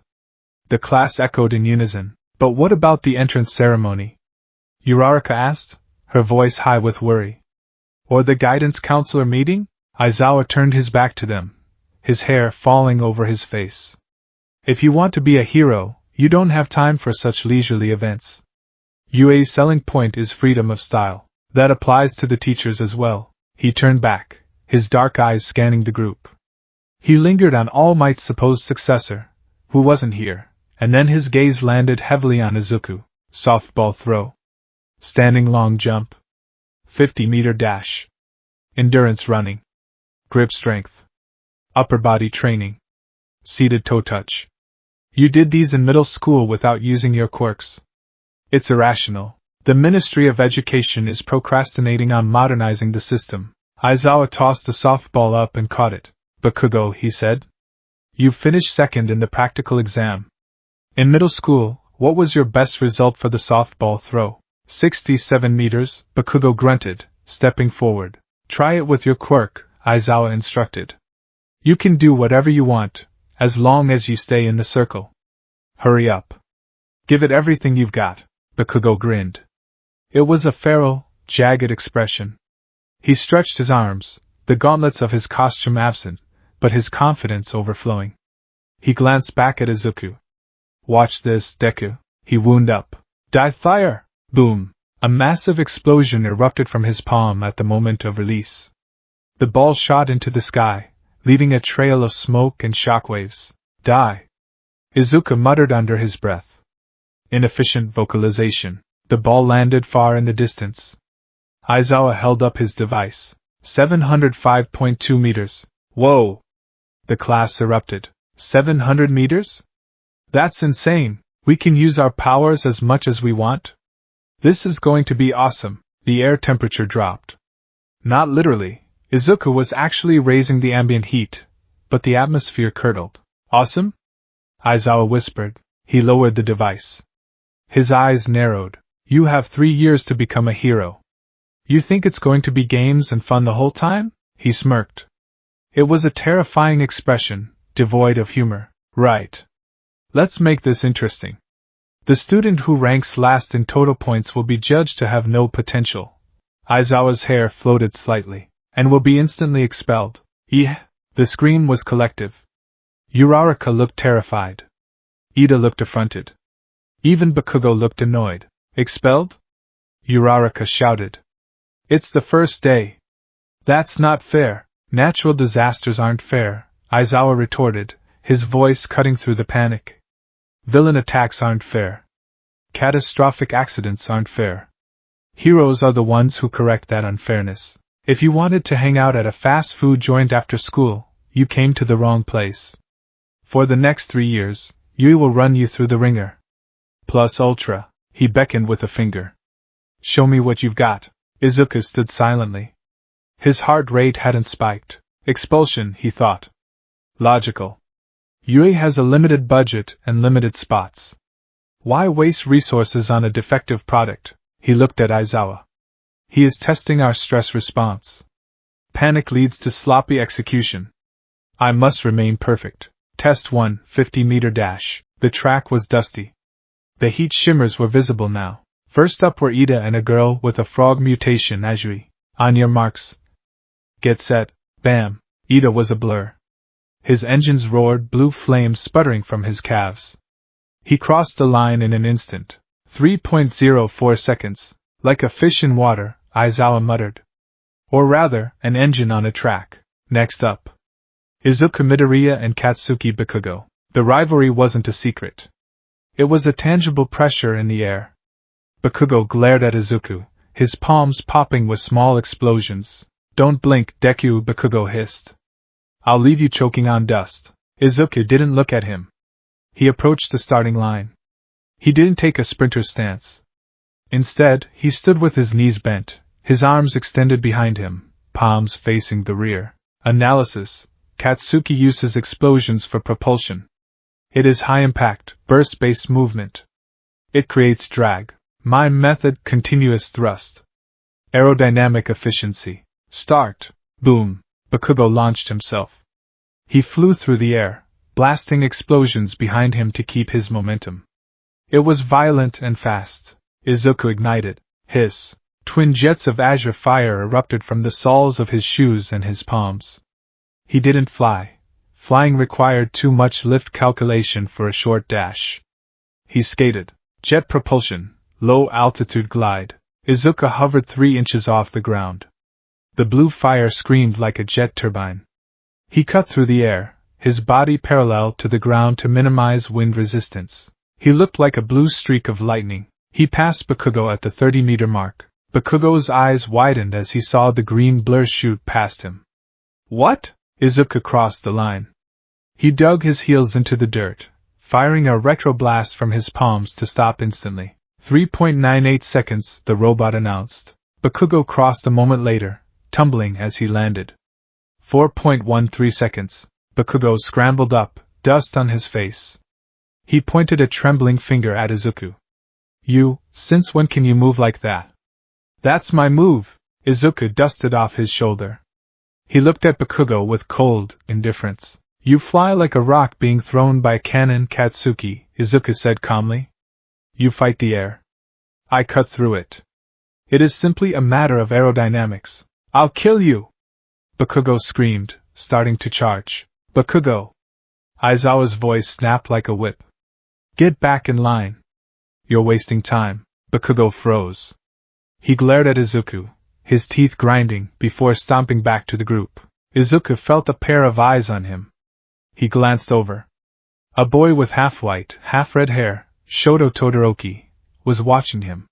His gaze was intense, fixated on the blue smoke still trailing from Izuku's heels. Test 2, grip strength. Izuku took the dynamometer. This was a test of raw muscle. I cannot use fire here, Izuku analyzed. Unless I use thermal expansion to warp the device, which would be cheating. He squeezed.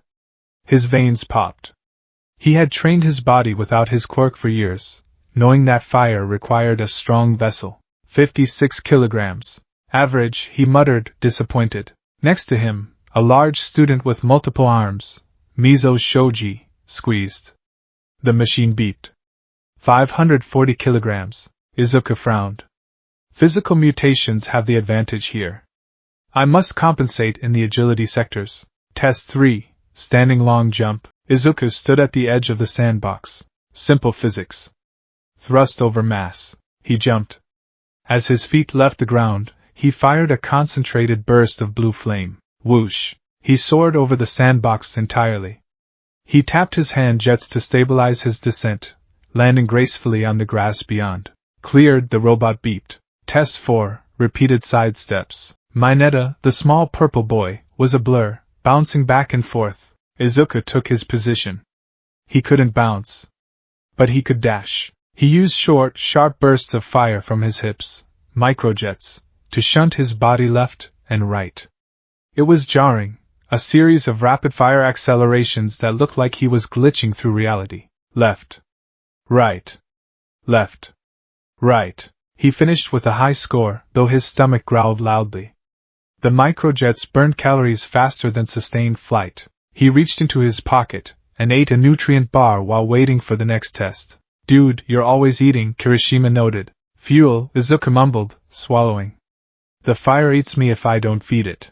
Kirishima looked disturbed. That's metal? Test 5, the ball throw. This was the main event. Uraraka stepped up. She touched the ball, threw it, and it just kept going. Infinity, Aizawa announced. The class cheered. Izuku nodded respectfully. Zero gravity. Infinite range. Statistically impossible to beat. Midoriya, Aizawa called. You're up. Izuku walked to the circle. The sun was at its peak. He felt good. He felt powerful. He picked up the ball. If I use a standard explosion, Izuku calculated, I risk shattering the ball or my arm.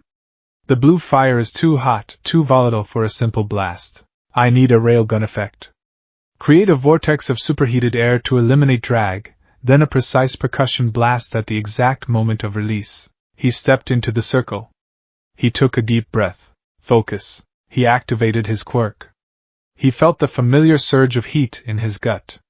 He channeled it to his arm. Ignite. Nothing happened. The heat vanished. The cold spark in his stomach sputtered and died. It was as if a bucket of ice water had been dumped on his soul. Izuku froze. He tried to summon the flame again. Nothing. He turned around. Aizawa stood there. His capture scarf was floating, defying gravity. His black hair was standing on end. And his eyes, usually dark and tired, were glowing a piercing blood red. I erased your quirk, Aizawa said. His voice was low, dangerous. Why? Izuku asked. He didn't panic, but his mind raced. Erasure hero, Eraserhead. He works underground. I read about him in the Deeper Hero forums. Aizawa walked forward, closing the distance. He loomed over Izuku. Because that entrance exam was irrational, Aizawa spat. You have a powerful quirk, Midoriya. A destructive one.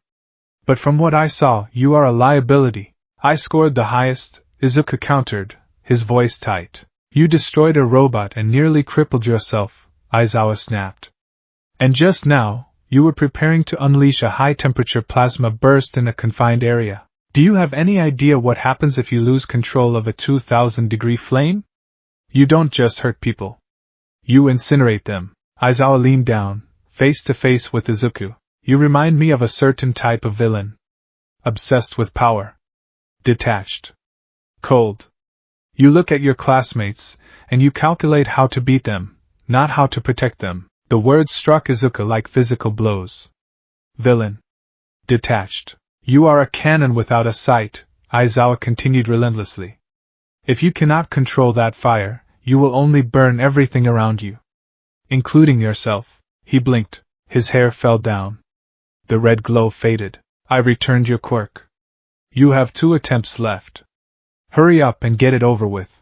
Aizawa turned and walked back to the safe zone. Izuku stood alone in the circle.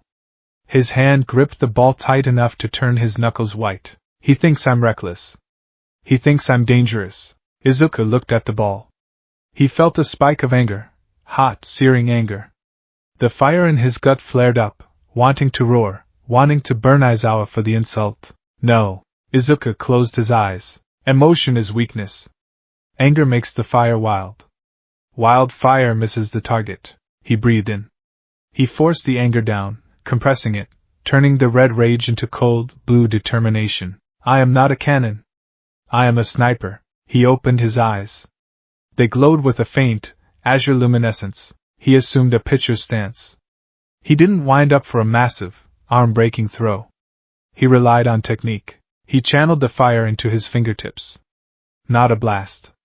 A stream. Spin. He threw. As the ball left his hand, he fired two distinct, needle-thin jets of blue plasma from his index and middle fingers. They spiraled around the ball, creating a vacuum tunnel of superheated air. Then, a microsecond later, a single, sharp percussion blast from his palms sent it rocketing through the tunnel. Crack. The sound was like a whip breaking the sound barrier. The ball screamed into the sky, trailing a helix of blue smoke. It pierced the clouds. Izuku didn't watch it land.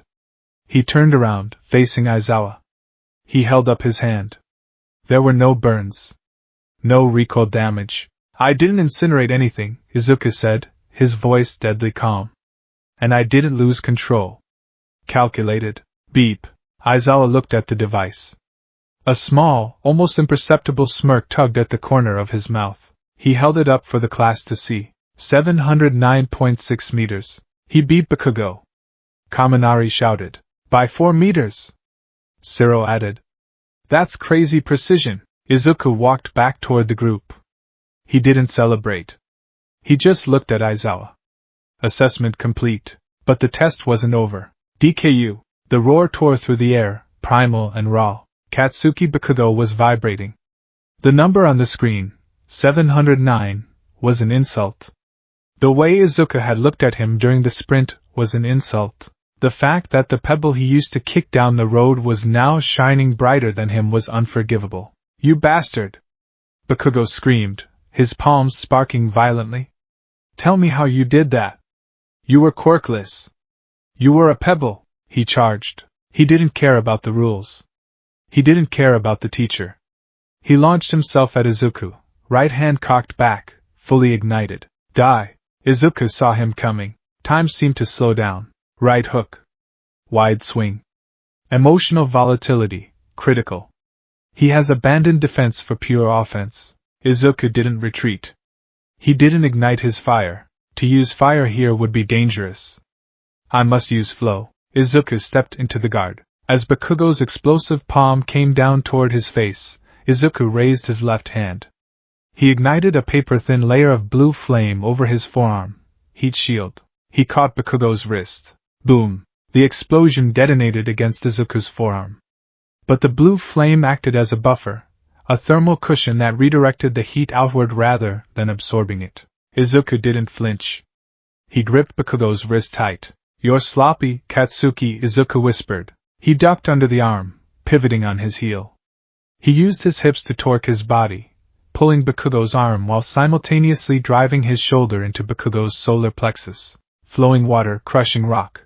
It was a martial arts move adapted for fire users, using the enemy's momentum. Izuku yanked. Bakugo's feet left the ground. He flipped in the air, spinning helplessly. Wham! Bakugo slammed into the dirt, back first. The wind was knocked out of him. Izuku stood over him, one hand extended toward Bakugo's face.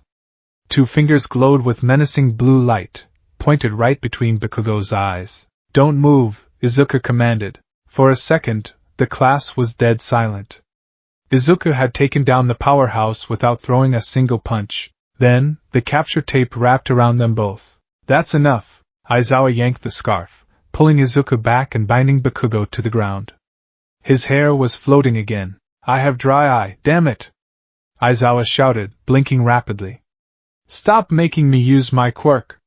We are wasting time. He released the tape. Bakugo lay on the ground, gasping for air, staring up at Izuku with a look of pure, unadulterated shock. Izuku adjusted his sleeve. He looked at Aizawa. Self-defense, sensei? Barely, Aizawa grunted. Get back in line. Both of you. Bakugo stood up slowly. He didn't scream this time. He just stared at Izuku's back. The hierarchy had shattered. The pebble was a boulder. The aftermath, the rest of the tests passed in a blur. Sit-ups. Seated toe touch. Distance run. Finally, the sun began to set, casting long orange shadows across the field. The students gathered around Aizawa, exhausted. All right, Aizawa said, tapping his phone. Here are the results. The total score is simply the sum of your performance in each event. A hologram projected into the air. Izuku looked at the list. 1. Momo Yaoyorozu. 2. Shoto Todoroki. 3. Izuku Midoriya. 4. Katsuki Bakugo. 20. Izuku Midoriya. Wait. No, that was a hallucination of his anxiety. 20. Minoru Mineta. Izuku clenched his fist. 3rd. He had lost to the Creation Girl, likely due to versatility, and Todoroki. He looked at the bottom of the list. Mineta was shaking, tears streaming down his face. I'm done for. Mineta wailed. Aizawa grinned. By the way, the expulsion was a lie. Huh! The class screamed again. It was a logical ruse, Aizawa said, his eyes gleaming, to draw out the upper limits of your quirks. Way out? That was a little obvious, Momo Yaoyorozu said, sighing in relief. I figured it was a possibility. No, you didn't, Ciro whispered. You were shaking. Izuku stared at Aizawa. A lie? He analyzed Aizawa's micro-expressions. The tension in his jaw. The way he looked at Mineta, then at Izuku. No, Izuku realized. It wasn't a lie. He was ready to do it. If I hadn't shown control, if I had just exploded that ball, I would be gone. Aizawa turned to leave. Your curriculum sheets are back in the classroom. Give them a look. Midoriya. Izuku stiffened. Yes, sensei? Aizawa paused. He didn't look back. Stop looking for the most efficient way to destroy your target. Start looking for the most efficient way to be a hero. There's a difference. He walked away. The hallway. The day was over. Izuku changed back into his uniform. He felt drained. The hunger was back, clawing at his insides. He walked out of the school gates, popping a protein bar into his mouth. Midoriya. The voice was cool, smooth, and devoid of emotion. Izuku stopped. He turned. Leaning against the gate was Shoto Todoroki. The boy with the split hair. The boy who had placed second. Todoroki, Izuku acknowledged, chewing slowly. Can I help you? Todoroki pushed himself off the wall. He walked closer. Up close, the burn scar over his left eye was prominent. I watched you today, Todoroki said. Your fire. It's blue. Observation confirmed, Izuku said dryly. Is there a point? Blue fire implies a higher temperature than standard pyrokinesis, Todoroki continued, ignoring Izuku's tone. It implies perfection. Purity. He narrowed his eyes. The mismatched gray and turquoise irises bored into Izuku. My father, Todoroki said, the word dripping with venom, is Endeavor. The number 2 hero. Izuku nodded. I know. You have his fire on your left side. I haven't used my left side in combat for years, Todoroki said. I intend to become number 1 without ever using his power. To reject him completely, he stepped closer. The air grew cold, literally. Frost began to form on Todoroki's right shoulder. But you use fire. And your fire is stronger than his. Hotter. Cleaner. Todoroki looked at Izuku not as a classmate, but as a symbol. If I can beat you, Todoroki whispered, if I can crush your perfect blue flame with just my ice, then I will have truly rejected him. Izuku stared at him. He swallowed the last of his protein bar. He felt a flicker of annoyance. Another one, Izuku thought. First Bakugo wants to crush me to prove he's the best. Now this guy wants to crush me to prove a point to his daddy. Izuku stepped forward. He didn't back down. He let a small wisp of blue smoke escape his lips. You want to beat me with half your power? Izuku asked softly. He let out a short, sharp laugh. It sounded like a spark plug snapping. You insult me, Todoroki? You think you can defeat my perfection with a handicap? Izuku turned and began to walk away. Over his shoulder he called back. Bring your ice. Bring your daddy issues. It doesn't matter. Fire consumes everything. And mine consumes even the cold. He walked into the sunset, leaving Todoroki standing in the gathering dusk, the frost on his shoulder cracking. Izuku was tired. He was hungry. And he had made enemies of the 2 strongest students in the class on the first day. He smiled, a sharp, dangerous curve of his lips. Good, let them come. The azure flame burns brightest in the dark.